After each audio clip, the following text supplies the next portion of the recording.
ପ୍ରେମରୁ ଚିତ୍କାର କରୁଛି କନ୍ୟା ଭ୍ରୂଣଟି। ମା, ମୋତେ ପୃଥିବୀର ଆଲୋକ ଦେଖିବା ପୂର୍ବରୁ ଏମିତି ନିର୍ମମ ଭାବରେ ମାରିଦିଏ ନା, ମୋତେ ମାରିଦିଏ ନା ମା।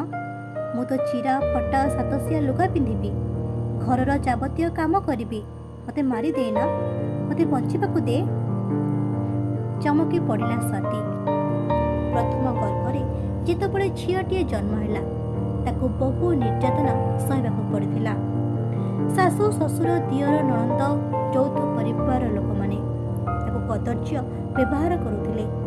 ସ୍ୱାମୀ ସୁଦେଶ, ସେ ମଧ୍ୟ ତା ଉପରେ ସନ୍ତୁଷ୍ଟ ନଥିଲେ। ହସ୍ପିଟାଲର ବେଡ୍ ଉପରେ ଥିବାବେଳେ ତାକୁ ପରାମର୍ଶ ଦେଇଥିଲେ, ଚାଲ ଝିଅଟାକୁ ରାସ୍ତା କଡ଼ରେ ବୋଧରେ ପକାଇ ଦେଇଯିବା, ନହେଲେ ଘରେ ଅଶାନ୍ତିର ସୀମା ରହିବ ନାହିଁ। ଅଜସ୍ର ଦୁଃଖରେ ଭାଙ୍ଗି ପଡ଼ିଥିଲା ସ୍ୱାତି। ସେ ମା, ସେ ବି ଜଣେ ଝିଅ, ସିଏ ବି ମା କୋଳରୁ ଜନ୍ମ ହୋଇଛି। ତା ମା କଣ ତାକୁ କେଉଁ ବୁଦାମୂଳରେ ପକାଇ ଦେଇଯାଇଥିଲା? ସେ କାହିଁକି ତା ଝିଅକୁ ଫୋପାଡ଼ି ଦେବ? ସେତେବେଳେ ସ୍ୱାତି ଅଜସ୍ର ଯନ୍ତ୍ରଣାରେ ଛଟପଟ ହେଉଥିଲା। ଗର୍ଭ ବେଦନାରୁ ଜୁଡ଼ୁବୁଡ଼ୁ ହୋଇ ସେ ଶାଶୁଙ୍କୁ କିଛି କହିପାରିନଥିଲା।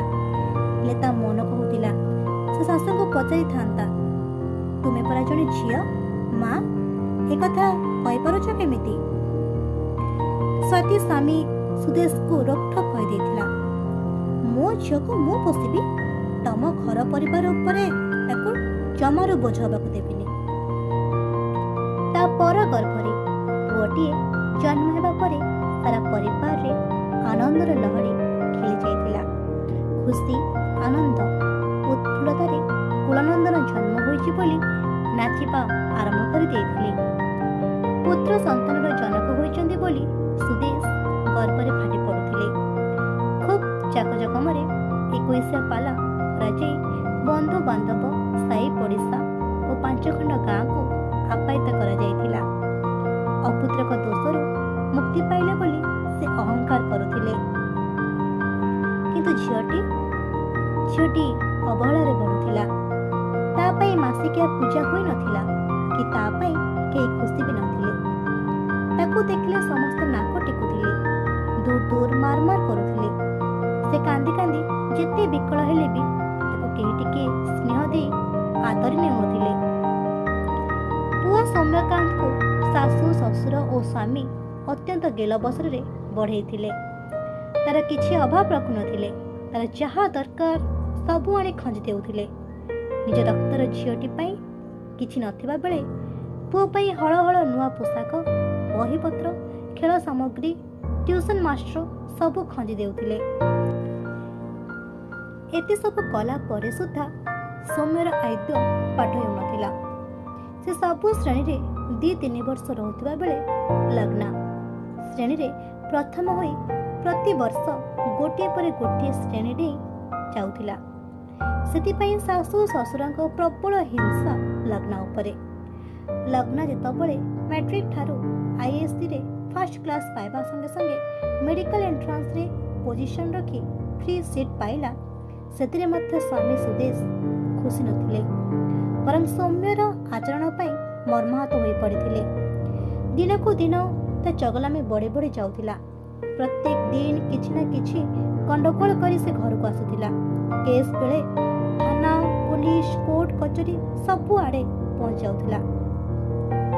ଅତିଷ୍ଠ ହୋଇପଡ଼ୁଥିଲେ ସୁଦେଶ। କେତେ ଆଉ ସମାଧାନ କରିବେ? ଲଗ୍ନା ଡାକ୍ତର ଭାବେ ପୋଷ୍ଟିଂ ହେଲା ପରେ ସୁଦେଶଙ୍କୁ କହିଥିଲା, ବାପା, ମୋର ଡାକ୍ତର ବନ୍ଧୁ ଅଭୟଙ୍କୁ ମୁଁ ବହୁତ ଭଲ ପାଏ ଏବଂ ତାଙ୍କୁ ବିବାହ କରିବାକୁ ଚାହେଁ। ଚମକି ପଡ଼ିଲେ ହଠାତ୍ ସୁଦେଶ। ଚେଇଁକି ଉଠି ରୋକଠୋକ କହିଥିଲେ, ନା, ଅସମ୍ଭବ। ଅଭୟ ଅନ୍ୟ ଜାତିର ପିଲା, ଛୋଟ ଜାତି, କେବେ ବାହାଘର ସମ୍ଭବ ନୁହେଁ। ସ୍ୱାତି ଜାଣିଥିଲା ଏଭଳି ଏକ ରକ୍ଷଣଶୀଳ ମଣିଷ ପାଖରୁ କିଛି ଆଶା କରିବା ବୋକାମି। ତେଣୁ ସେ ତାକୁ କିଛି ନ କହି ନୀରବ ହୋଇଥିଲା। ସ୍ୱାତି ପ୍ରକାରାନ୍ତରେ ଲଗ୍ନାକୁ କହିଥିଲା, ତୁ ଏବେ ଜଣେ ଦାୟିତ୍ୱ ସମ୍ପନ୍ନ ଡାକ୍ତର ଭାବେ କାମ କରୁଛୁ। ତୁ ସଭ୍ୟ, ଶିକ୍ଷିତ, ମାର୍ଜିତ, ରୁଚି ସମ୍ପନ୍ନା। ତୁ ଚିନ୍ତା କରି ନିଷ୍ପତ୍ତି ନେବାର ବୟସ ହୋଇଯାଇଛି। ତୁ ଜୀବନ ସାଥୀ ତୁ ଠିକ୍ କରିଛୁ। ତୁହିଁଙ୍କୁ ଗୋଟିଏ ହୃଦୟ ନେଇ ଜୀବନର ଅଶାନ୍ତି ପଥ ଅତିକ୍ରମ କରିବାକୁ ହେବ। ମୁଁ ତୋତେ ସ୍ୱୀକୃତି ଦେଉଛି, ତୁ ଅଭୟଙ୍କୁ ବାହା ହେଇଯା, ସୁଖରେ ଘର ସଂସାର କର। ଏ ପୁତ୍ର ମନସ୍କ ରକ୍ଷଣଶୀଳ ମଣିଷଟା ଜୀବନ ସାରା ବଦଳିବନି। ତୋ ବାପାଙ୍କୁ କିଛି ଆଉ କହିହେବନି। ପଥରରେ ମୁଣ୍ଡ ପିଟି ନେଉରା ହେଲେ ମୁଣ୍ଡ ଫାଟି ରକ୍ତ ବାହାରିବ ସିନା, ହେଲେ ପଥର କ'ଣ କାହାର ଦୁଃଖ ଶୁଣିବ? ସୁଦେଶଙ୍କର ବିରୋଧ ସତ୍ତ୍ୱେ ଲଗ୍ନା ଅଭୟଙ୍କୁ ବାହା ହୋଇଯାଇଥିଲା। ଲଗ୍ନା ସହିତ ସୁଦେଶ ସମସ୍ତ ସମ୍ପର୍କ ତୁଟାଇ ଦେଇଥିଲେ।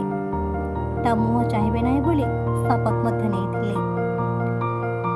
ସବୁ ଜିନିଷ ସରିଗଲା ପରେ ପୁଅ ସୌମ୍ୟ ସୁଦେଶଙ୍କୁ ଧମକ ଚମକ ଦେଇ ପୈତୃକ ସମ୍ପତ୍ତି ଜମିବାଡ଼ି ବିକ୍ରି କରିବା ଆରମ୍ଭ କରିଦେଇଥିଲା। ସୁଦେଶ ବିରୋଧ କରିବାରୁ ସୌମ୍ୟ ମାଡ଼ ଦେବାକୁ ମଧ୍ୟ ପଛେଇ ନଥିଲା। ବସି ଖାଇଲେ ନଈବାଲି ସରିଯିବା ଭଳି ଧୀରେ ଧୀରେ ସବୁ ସରି ଆସୁଥିଲା। ହଠାତ୍ ଦିନେ ସୌମ୍ୟ ପ୍ରବଳ ମାଡ଼ ମାରି ସୁଦେଶ ଆଉ ସ୍ୱାତୀଙ୍କୁ ଘରୁ ବାହାର କରିଦେଲା। ପରିଣତ ବୟସରେ ସେମାନେ ଯିବେ କୁଆଡ଼େ? କେତେ ଦିନ ଆଉ ଗଛ ମୂଳେ ପଡ଼ିବେ? ସାଇ ପଡ଼ିଶା କେତେ ଦିନ ସେମାନଙ୍କୁ ଦୟା ଦେଖାଇବେ? ସେମାନଙ୍କୁ ଚାରିପଟେ ଅନ୍ଧାର ଦିଶୁଥିଲା। ଖବର ପାଇ ଲଗ୍ନା ଆଉ ଅଭୟ ସେମାନେ ଆସି ପହଞ୍ଚିଲେ ଆଉ ସାଙ୍ଗରେ ନିଜ ଘରକୁ ନେଇଯାଇଥିଲେ ସୁଦେଶ ଆଉ ସ୍ୱାତୀଙ୍କୁ। ସାରା ଜୀବନ ପୋଷିବାର ପ୍ରତିଶ୍ରୁତି ଦେଇଥିଲେ। ସ୍ୱାତୀ ସମୟ ଦେଖି ସୁଦେଶକୁ କହିଥିଲା, ଲଗ୍ନା ଜନ୍ମ ହେବା ଦିନ ତୁମେ ମୋତେ ରାସ୍ତା କଡ଼େ ତାକୁ ପକାଇ ଦେବା ପାଇଁ କହିଥିଲ। ସେ ଅଭୟଙ୍କୁ ପ୍ରେମ ବିବାହ କଲା ବୋଲି ତା ସହ ସବୁ ସମ୍ପର୍କ ତୁମେ ତୁଟାଇ ଦେଲ। ତା ମୁହଁକୁ ଚାହିଁ ନଥିଲ। ବାହାଘର ବେଳେ ଝିଅକୁ ଆଶୀର୍ବାଦ ବି ଦେଇନଥିଲ। ଜୀବନ ସାରା ପୁଅ ପୁଅ ବୋଲି ଗର୍ବରେ ଅହଙ୍କାରରେ ଫାଟି ପଡ଼ୁଥିଲ। ଏବେ କୁଆଡ଼େ ଗଲା ତୁମ ଗର୍ବ ଅହଙ୍କାର? ଆଜି ଯଦି ମୋ ଝିଅ ନଥାନ୍ତା ତାହେଲେ ପରିଣତ ବୟସରେ କାହା ପାଖରେ ମୁଣ୍ଡ ଗୁଞ୍ଜିଥାନ୍ତ? ସୁଦେଶଙ୍କ ପାଖରେ କିଛି ଉତ୍ତର ନଥିଲା। ଥିଲା ଆଖିରେ ଧାର ଧାର ଲୁହ।